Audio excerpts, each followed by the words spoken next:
ليكي وحشة.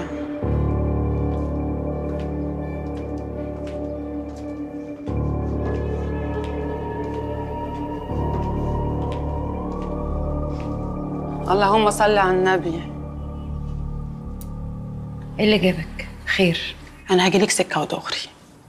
انت جايز ما تعرفنيش كويس لحد دلوقتي، بس انا ما بكرهش في حياتي قد اللف والدوران.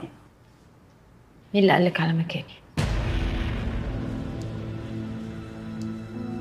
طنط وصيفة مش كده؟ ايوه ايوه يا حبيبتي، طنطك وصيفة الحاجة. هعرف منين يعني انت فين؟ وعايزة ايه؟ انا جايه اقول لك ان الطلاق مش اخر الدنيا، والرجاله اهي على قفا من يشيل. بس مشكلتك الوحيده معايا يا عايده انك سبتي كل الرجاله واخترتي جوزي. عايزة ايه يا دلال؟ يا عايده مش هنضحك على بعض. انا سامعاكي بودني الاتنين دول وانت بتتكلمي مع حد على التليفون عشان تاخدي فلوس من جعفر. تمام يا ستي، مش مشكله، كل ست من حقها تأمن نفسها. واديني خدت الفلوس وخسرت ابني. تقرا افكاري. انا وانت يا حبيبتي شربنا من نفس الكاس ومرينا بنفس الظروف، بس ورحمه ابوكي بلاش نفضل مشغلين الاسطوانه دي، الودن مش مستحمله. انا عارفه انها لحظه قسوه كبيره قوي من جعفر انه يعمل حاجه زي دي، بس والله العظيم دي مش شخصيته خالص، محدش عارفه قدي.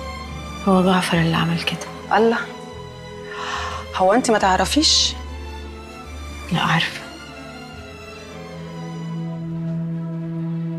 المهم انت عرفتي منين؟ هو اللي قال لي، وقال لي كمان حاجه غريبه، عشان كده جيت لك النهارده. قال لك ايه؟ قال لي ان ناويلك على نيه سودا عشان الفلوس اللي انت قلبتيها منه. هيلبسك قضيه، يحبسك ويرجع فلوسه. بصي يا عايده، زي ما قلت لك في الاول انا هجيلك سكه ودغري. انا مش جايه اقول لك الكلمتين دول عشان خاطر سواد عيونك ولا فارق لي اصلا يحصل فيكي. انت عارفه ان انا اصلا ما بطيقكيش، تمام؟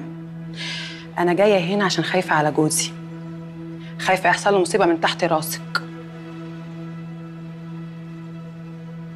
امشي يا عايده، خدي القرشين وهربي بره مصر، روحي اي حته بعيده.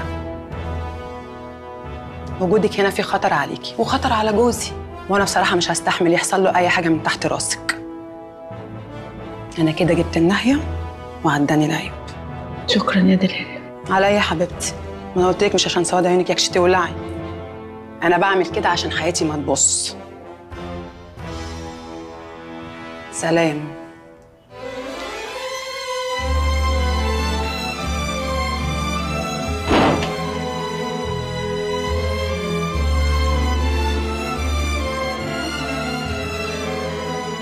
لا يا يارا، انا لازم اهرب من هنا بسرعه. اهدي بس، مش كده اكيد مراتي دي بتضحك عليك يعني. لا طبعا، هتضحك عليا ليه؟ انت اصلك مش عارفه حاجه، ده قتل اخوها قبل كده. قتل اخوها قبل كده؟ يا نهار اسود. طب انتي مصدقاها قوي كده ليه؟ هتكذب عليا ليه؟ انا خلاص اتطلقت من جعفر وسبت لهم الدنيا باللي فيها. ايه مصلحتها انها تعمل كده؟ طب هتسافري فين طيب؟ هسافر دبي وبعدين ابقى اقرر من هناك اروح فين. اعملي اللي يريحك، بس تفتكري لو سافرتي هو مش هيعرف يطولك؟ انت محتاجه تحلي مشكلتك قبل ما تسافري، عشان على الاقل لو هتسافري ما تقعديش انك خايفه كده. خلاص كل حاجه.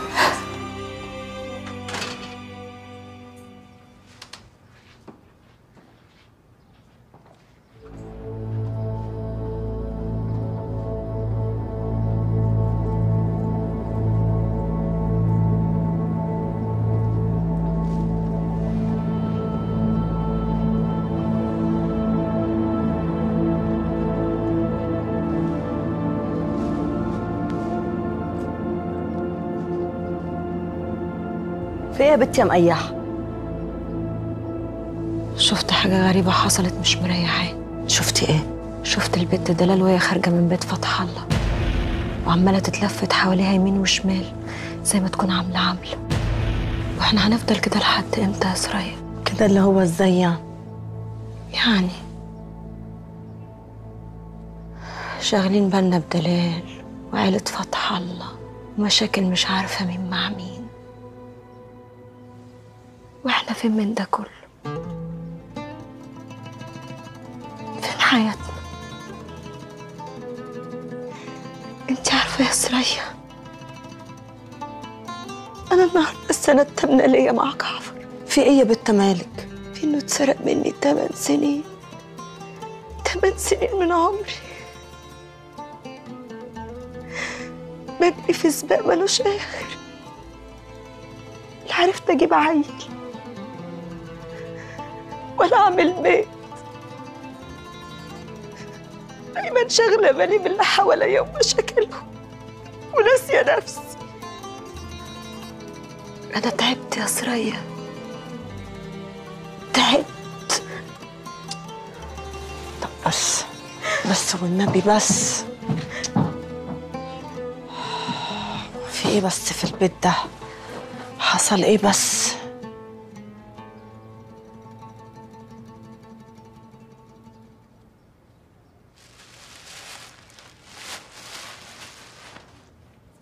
شغلته على المدفع برور.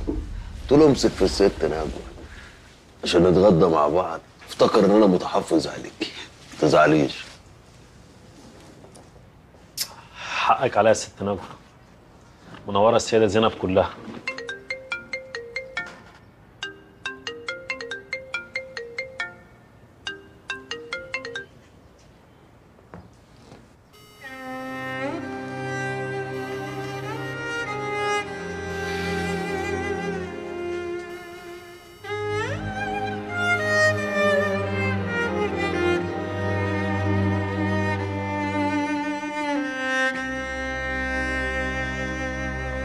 خير يا ست الكل، اموري. أنا عارفة مكان ابنك.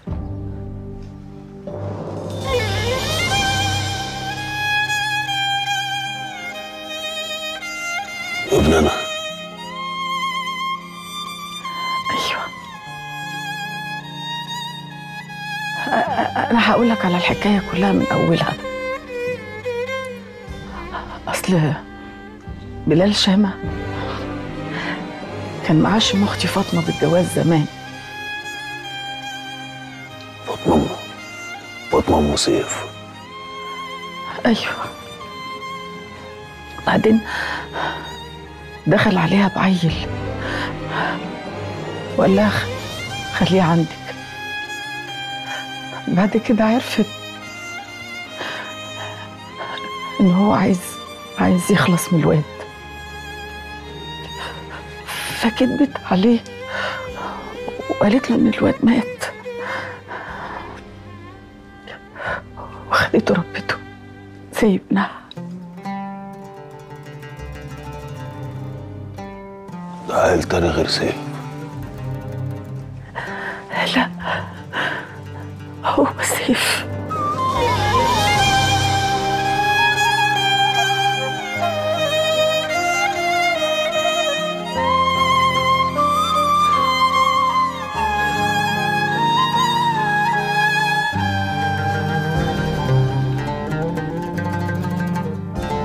سيف ابني؟ أيوة. انت متاكده من الكلام ده ولا عايزه توجعي قلوبنا؟